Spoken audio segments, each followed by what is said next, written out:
Hace unos días se publicó la encuesta del estado de HTML para que todos podamos entrar y contestar de acuerdo a qué tanto conocemos HTML hoy en día. La realidad es que le estuve contestando un rato y me di cuenta que hay muchísimas cosas que no conocía prácticamente, algunas que había escuchado un poco y definitivamente pocas que había utilizado. Por eso es que a partir de eso he decidido hacer este video en el que les voy a mostrar algunos de los componentes nuevos que ya existen en las últimas versiones de los navegadores y a lo mejor si no es que todos, al menos en la mayoría de ellos. Es interesante ver cómo también evoluciona HTML, no solamente a nivel de etiquetado, sino también de algunas APIs que nos ayudan a realizar tareas adicionales sin la necesidad de depender de librerías externas o de que existan funcionalidades que simplemente eran impensables hace algunos años. Entonces sí que vamos a ver 6 componentes o etiquetas nuevas en HTML.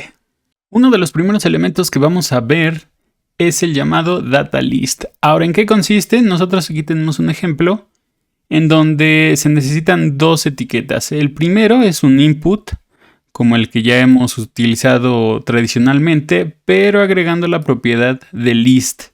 Dentro de list, digamos que vamos a hacer referencia al nombre de nuestro data list. Entonces, en nuestro caso se llama languages. ¿Qué vamos a hacer? La siguiente etiqueta es un data list. Imagínense que estamos definiendo un select, en donde el ID tiene que hacer match con el que colocamos en nuestro input. Y a partir de ahí, a través de etiquetas option, nosotros vamos a colocar cada uno de los valores que queremos que se muestre. ¿Cuál es el resultado? Si yo me voy aquí, voy a ver que tengo un input, pero cuando yo le doy clic para que tenga foco, me van a salir opciones que yo puedo seleccionar, como si fuera un select típico. El tema o algo que se agrega es que esto en realidad es un input, entonces yo puedo editar directamente en este campo de texto y si yo busco, por ejemplo, Java, voy a ver solamente las opciones relacionadas conforme voy escribiendo. Entonces digamos que le añade un poco más de funcionalidad a los elementos como el input, porque literalmente nos está dando una lista de datos para poder completar nuestras opciones. Ese es un uso, pero no está restringido solamente a texto. Si nos vamos aquí, más abajo tengo otro data list, pero que funciona a través de tiempo. De nuevo, tenemos un input, el cual tiene un tipo, en este caso lo vamos a poner de tipo type, aunque igual puede ser color, puede ser rango, es decir, podemos adaptar un data list a cualquier tipo de input y con su propiedad de list haciendo referencia al ID de nuestro data list. Y lo mismo, nada más creamos nuestro data list con los options, que en este caso, como se trata de horas, tenemos eso sí que colocar el valor en el formato en el que nosotros estamos especificándolo. Y listo, ¿cuál es el resultado? Que tenemos, digamos, un input compuesto en donde si bien este sigue siendo un input tradicional, aquí ya tenemos más opciones que podemos elegir, ¿no? Otra incluso, y ya nos va a desplegar todo el componente para poder seleccionar nuestra hora. Entonces, son 2 formas en las que podemos tener el uso del data list para autocompletar campos de texto. Nuestro segundo ejemplo tiene que ver con inputs y es que en las últimas versiones de los navegadores tenemos la capacidad de utilizar inputs para capturar imagen y video y audio.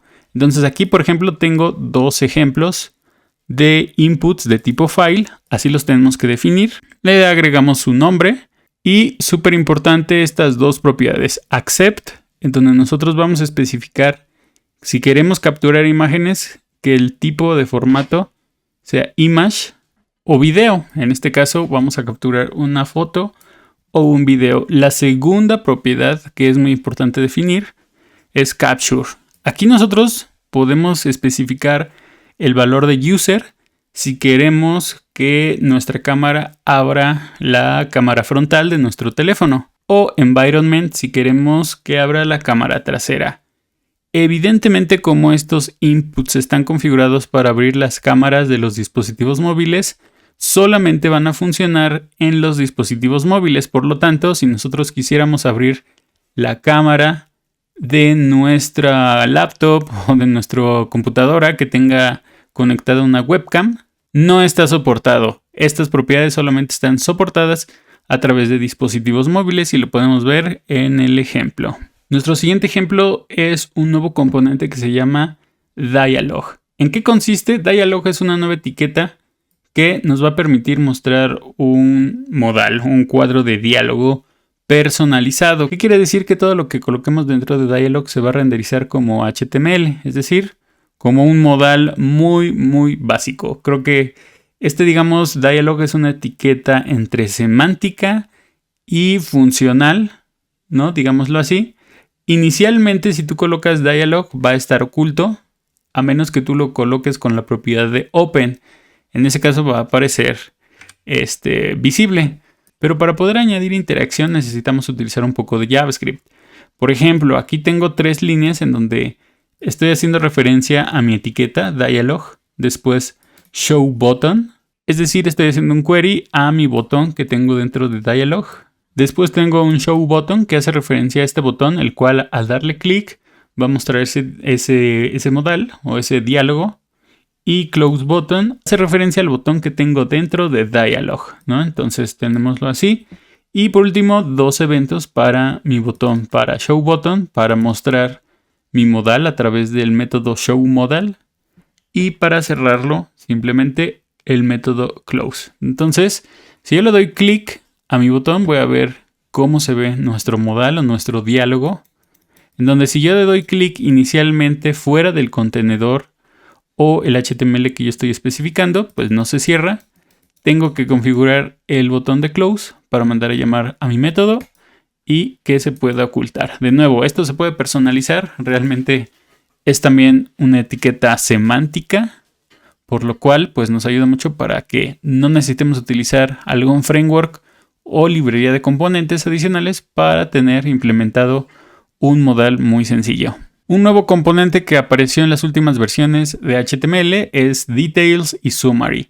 ¿Para qué sirve? Esto es literalmente el componente para tener un acordeón. Entonces vamos a utilizar la etiqueta de Details y dentro necesitamos colocarle una etiqueta Summary. Este va a ser el título o digamos la parte visible de nuestro acordeón. Todo lo demás que esté fuera de Summary va a ser el contenido que se va a ocultar o aparecer cuando demos clic en nuestra flechita. Entonces si yo le doy clic, se despliega el contenido y puedo volver a ocultarlo. Esto sin la necesidad de utilizar JavaScript o como comúnmente se hacía. Creo que el efecto más común era cuando se utilizaba jQuery, tener un acordeón de este tipo. El siguiente componente que se ha agregado es más una propiedad para poder transformar cualquier elemento HTML en un popover. Un popover básicamente es la posibilidad de mostrar un elemento flotante mientras tenga foco un elemento o el mismo popover. Entonces, aquí tenemos la sintaxis. Fíjate que no estamos usando ninguna etiqueta nueva. Tenemos un botón, el cual tiene asignado la propiedad de popover target. Vamos a darle el nombre o el ID de ese popover. Y después el contenido que nosotros queramos lo vamos a transformar en un popover. En este caso es una capa. Vamos a dar la propiedad de popover y su ID. Todo lo que aparezca dentro de esta capa va a aparecer como un popover. Entonces, si yo le doy clic a mi botón, aparece el contenido. Ve cómo, por ejemplo, de forma nativa ya me está dando un estilo, que es un borde negro y un cierto padding que cubre el contenido o el tamaño del contenido dentro de esa capa. Si yo le doy clic en cualquier otro lado, se va a desaparecer. Puedo volver a mostrarlo. Si yo doy clic dentro del popover, no pasa nada. Entonces, esa es un poco la diferencia entre un modal. El modal está atado a que nosotros tenemos que configurar el cierre y la apertura, mientras que el popover funciona de forma nativa, tanto la apertura como el cierre, pero el uso solo es momentáneo, es decir, eventualmente se tiene que cerrar. Y el último elemento es la etiqueta search. Esta etiqueta search es un poco más semántica, porque como tal no cumple una función visual a nivel de componente, pero sí a nivel semántico. La nueva etiqueta de search lo que nos va a permitir es poder definir los elementos que forman parte de una búsqueda. Yo creo que el ejemplo más popular es tener, por ejemplo, una aplicación en donde tienes que buscar películas o música. Entonces, típicamente vas a tener un formulario que englobe toda esa interacción. En este caso, ese formulario lo podríamos encapsular o meter dentro de una etiqueta de search para que semánticamente los navegadores y los buscadores sepan que todo el contenido o toda la estructura dentro de esta etiqueta hace referencia a un componente de búsqueda. Todo lo demás pues son elementos comunes, por ejemplo un botón de submit, un campo de texto para poder buscar y etiquetas si es que se fueran necesarias. Y es así como llegamos al final de este video devs. Muchísimas gracias, me gustaría saber su opinión. ¿Cuáles de estos 6 componentes, etiquetas, ya conocían, cuáles ya están utilizando y cuáles les ven más sentido poder integrar en sus próximos proyectos? Muchísimas gracias por haber llegado hasta el final de este video. Gracias de nuevo por su apoyo, por su comentario, por su like, por suscribirse al canal y obviamente por llegar hasta el final de este video. Muchísimas gracias devs de nuevo, eso ha sido todo de mi parte y bueno, si no hay nada más, nos vemos la próxima.